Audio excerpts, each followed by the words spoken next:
Mr. Banerjee, Dada Banerjee, There has been Mr. Banerjee, Trump hit India with 50% tariff. Mr. Banerjee, Trump hit India with 50% tariff. নির্বাচন commission রাজ্যের কয়েকজন আধিকারিককে suspend করার কথা বলেছে, FIR করার কথা বলছে। মুখ্যমন্ত্রী বলেছেন কোনো ব্যবস্থা নেব না। কমিশন বলছে তাহলে আরো কড়া পদক্ষেপ নিতে হবে। very strong action by commission. আপনাদের কালকে প্রশ্ন আছে একবারে করে নিন। আমি Mr. Banerjee, Trump hit India with 50% tariff. Trinamool কংগ্রেসের পথেই হাঁটছে Congress. They have also given আচ্ছা, তো তিনটে প্রশ্ন রয়েছে আপনাদের। এক হচ্ছে ইলেকশন কমিশন নিয়ে রাজ্য সরকার নিয়ে অবস্থান নিয়েছে, সে সম্পর্কে আপনাদের প্রশ্ন রয়েছে। দুই হচ্ছে 50% ট্যারিফ লাগানো হয়েছে ইন্ডিয়ার উপর, সে সংক্রান্ত প্রশ্ন। এবং থার্ড হচ্ছে ইন্ডিয়া আজকে যে বৈঠক রয়েছে সেটা নিয়ে। আমি প্রথমেই বলি যে ইলেকশন কমিশন যে কাজ করছে, আমরা বলেছি যে এটা এখতিয়ার বহির্ভূত। ইলেকশন কমিশনের ক্ষমতা বা ইলেকশন কমিশনের দায়িত্ব তখনই হয় যখন আদর্শ আচরণবিধি ঘোষণা হয়। মডেল কোড অফ কন্ডাক্ট লাগু হওয়ার পর থেকে ইলেকশন কমিশন রাজ্যের সার্বিক সিভিল এবং ক্রিমিনাল অ্যাডমিনিস্ট্রেশন, পুলিশ অ্যাডমিনিস্ট্রেশন নিজের হাতে নিয়ে, স্টেট মেশিনারি নিজের হাতে নিয়ে তাদের মতো চালায়, যাতে নির্বাচনটা নিরপেক্ষ হয়, আনবায়াসড হয়, ইম্পার্শিয়াল হয় এবং ফেয়ার হয়। কিন্তু যে কাজ একটা নির্বাচিত সরকারকে এখনো প্রায় 10 মাস 11 মাস সময় রয়েছে এবং প্রায় 3 মাস 4 মাস আগে থেকে শুরু হয়েছে, 1-1.5 বছর আগে থেকে সরকারকে কাজ করতে না দেবে বলে এবং নির্দিষ্ট যে বিজেপি ক্ষমতায় রয়েছে সেই বিজেপিকে বাড়তি সুযোগ করে দেবে বলে বাংলার প্রতি যেমন ধারাবাহিক বঞ্চনা কেন্দ্র সরকার করেছে, একইভাবে বিচার ব্যবস্থাকে কাজে লাগিয়েছে, সংবাদ মাধ্যমের একাংশকে কাজে লাগিয়ে সন্দেশখালির মতো ঘটনাকে সারা দেশে প্রচার করে বাংলার বদনাম করার চেষ্টা করেছে। এখন ইলেকশন কমিশনকে কাজে লাগিয়ে যাতে বাংলার প্রকৃত বাঙালিরা, বাংলা ভাষায় যারা কথা বলে, যারা বাংলায় থাকে, তারা ভোটাধিকার প্রয়োগ করতে না পারে, প্রকৃত ভোটার যারা, তাদের ভোটের অধিকার কেড়ে নেওয়ার জন্য ইলেকশন কমিশন নির্লজ্জ ভূমিকায় নেমেছে। ইলেকশন কমিশনের এটা এখতিয়ার এখন নয়, তারা রাজ্য সরকারকে জানাতে পারে কি করবে কি না করবে। একটা ইলেক্টেড গভর্নমেন্ট, যে গভর্নমেন্টকে বাংলার 12 কোটি মানুষ ভোটাধিকার প্রয়োগ করে 2021 সালে নির্বাচিত করেছে, সেই গভর্নমেন্ট একমাত্র বদ্ধপরিকর এবং জবাবদিহি 12 কোটি মানুষের প্রতি, কোনো রাজনৈতিক দল বা কোনো কেন্দ্র সরকারের প্রতি নয়। আমরা বিচার ব্যবস্থাকে সম্মান করি, কিন্তু যেভাবে 2021 সাল থেকে আজকে 4 বছরের মধ্যে প্রায় 50টার বেশি সিবিআই তদন্ত কলকাতার হাইকোর্টের বিভিন্ন বেঞ্চ থেকে কেন্দ্রীয় সরকার প্রভাব খাটিয়ে বাংলাকে ছোট করার জন্য এবং তৃণমূল কংগ্রেসকে চাপে রাখার জন্য যেভাবে হেনস্থা করেছে বাংলার মানুষ দেখেছে। এমনকি গত বছর এই সময় আরজি কর নিয়ে যেভাবে রাজ্য সরকারকে আক্রমণ করা হয়েছে, যেভাবে বদনাম করা হয়েছে, যেভাবে সারা ভারতবর্ষ জুড়ে দুর্নাম ছড়িয়ে দেওয়া হয়েছে, পরবর্তীকালে সিবিআই তদন্ত ভার গ্রহণ করার পরে যে কাজ কলকাতা পুলিশ 24 ঘন্টায় করেছে, তার বাইরে সিবিআই আজকে 1 বছর হয়ে গেল কিছু করতে পারেনি। আমি আগেও বলেছি, আবার বলছি, যে যারা বাংলাকে ছোট করছে নিজেদের রাজনৈতিক স্বার্থ চরিতার্থ করতে, তারা বিগত দিনেও জবাব পেয়েছে, আগামী দিনেও তারা শিক্ষা পাবে। 2021, 2024-এ তারা শিখে, ভুল থেকে মানুষ শিক্ষা নেয়, বিজেপি শিক্ষা নেয়। এখন জল জীবন মিশনের সব টাকা বন্ধ, বাংলায় যে পানীয় জলের কাজ চলছে সব টাকা বন্ধ করে দিয়েছে কেন্দ্র সরকার থেকে। এখন শুধু 100 দিনের টাকা, বাড়ির টাকা, এখানে রাস্তার টাকা বা 100 দিনের টাকা বন্ধ নয়, জিএসটির টাকা বন্ধ নয়, এমনকি জল, যেটাকে আমরা জীবন বলে জানি, জলের আরেক নাম জীবন, মানুষ জল ছাড়া বাঁচবে কোত্থেকে, সেই জলের টাকা বিজেপি সরকার বন্ধ করে দিয়েছে। আপনাদের ডোনাল্ড ট্রাম্প নিয়ে যে প্রশ্ন রয়েছে, আমি আপনাদের বলি যে এই প্রশ্নগুলো আপনাদের করা উচিত নয়। যাদের ছবি রয়েছে ডোনাল্ড ট্রাম্পের সাথে তাদেরকে এই প্রশ্নটা করুন। যাদের হয়ে ডোনাল্ড ট্রাম্প এখানে প্রচার করতে এসেছিল আর যারা গিয়ে ডোনাল্ড ট্রাম্পের হয়ে 2019 সালে আমেরিকার টেক্সাসে প্রচার করেছিল তাদের এই প্রশ্নটা করুন। 50% ট্যারিফ ভারতবর্ষের উপর লাগানো হয়েছে। নিশ্চিতভাবে এর একটা ক্ষয়ক্ষতি তো পড়বেই, রপ্তানিতে প্রভাব পড়বে, বিশেষ করে 3টে সেক্টরে, আইটি, ফার্মাসিউটিক্যাল, টেক্সটাইল সংক্রান্ত যে পণ্য দ্রব্য বা পরিষেবাগুলো রয়েছে তার উপর একটা সার্বিক প্রভাব পড়বে, কর্মসংস্থান কমবে, ভারতের অর্থনৈতিক প্রভাব তো এর উপর পড়বেই। আমি মনে করি যে এটা আমাদের কূটনৈতিক ব্যর্থতা এবং ভারতবর্ষকে কঠোরভাবে এর মোকাবিলা করা উচিত।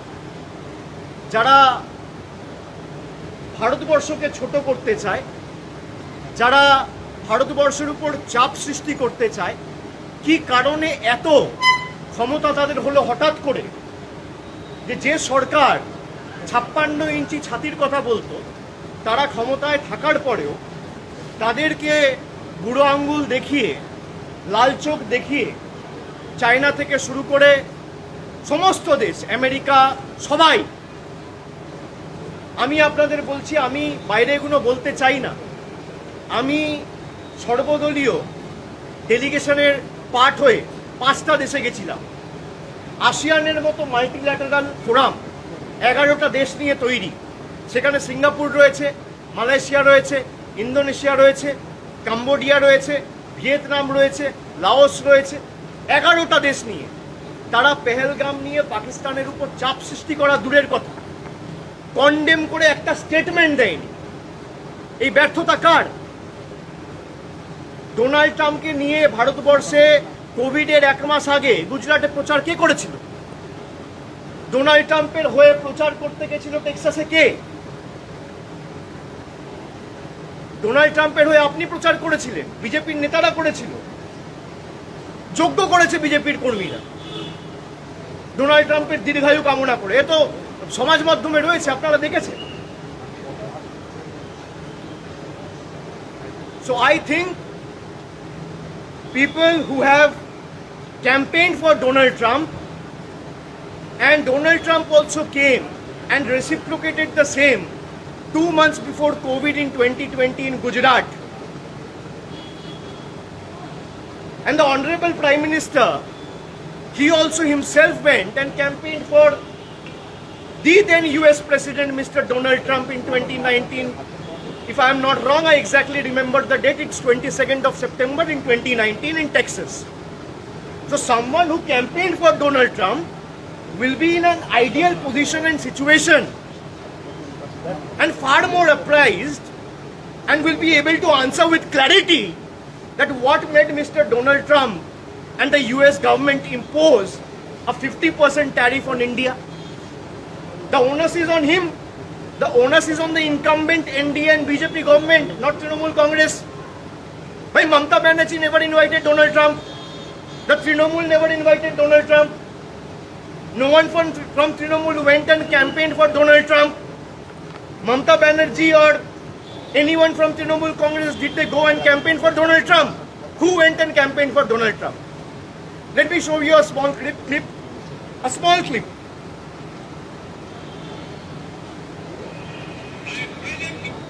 Who said this?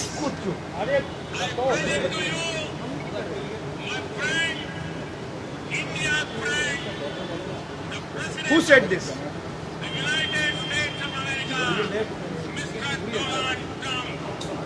Who said this? I am quoting him. He said, I present to you my friend, India's friend, Mr. Donald Trump. Did I say this? Did Mamata Banerjee say this? Did any member of the opposition say this? Who said this? And I also strongly condemn what Donald Trump said about India. He said the Indian economy is dead. Well, I don't agree. Nobody has got the might to kill the Indian economy. It's surviving on the love and affection of 140 crore Indians. I can say Indian economy is in ICU. From bad, it has become worse in the last 10 years. And by imposing 50% tariff, there will be a substantial job loss. Segments like IT, especially IT-related goods and services, pharmaceuticals, and textiles will be badly affected. Exports will come down. And this is all because of the botched up foreign policy of the union government. They have been speaking about India's global presence and how India has become a Vishwaguru. Is this the example? This is how India is being treated. What is stopping us from retaliating? The Home Minister in the floor of the House in Parliament said POK is our integral part. Then what is stopping you from reclaiming POK? Nothing is stopping you. The entire country is with you, standing with you, shoulder to shoulder. Every opposition party is with the union government in this fight. Like I said, until and unless you reclaim the POK, this will keep happening. 2019, Pulwama happened. The government carried out airstrike. Again, after 5 years, Pahalgam happened. Again, you carried out airstrikes. So we are stuck in a infinite cyclical loop. This has to end once and for all. And if there is any solution to this, I think you can only go and reclaim POK and give Pakistan a reply in the language they understand. There's no other way to deal with it. The election commission, do you think in India? They are going overboard. They are exceeding their brief. The election commission also needs to understand and realize that it is an impartial, unbiased organization, and it has to operate remaining in the ambit of India's constitution. Well, when you ask me about election commission, yesterday I saw there has been a residential certificate issued under the name of Donald Trump. So you should ask the CEC, instead of shooting questions on us, the CEC will be able to answer why Mr. Trump imposed 50% tariff on India. Or maybe when Mr. Donald Trump come to cast his vote for the Bihar election, he will be in a suitable position to ask him this question. Thank you very much. What about India Club meeting? Thank you. Thank you.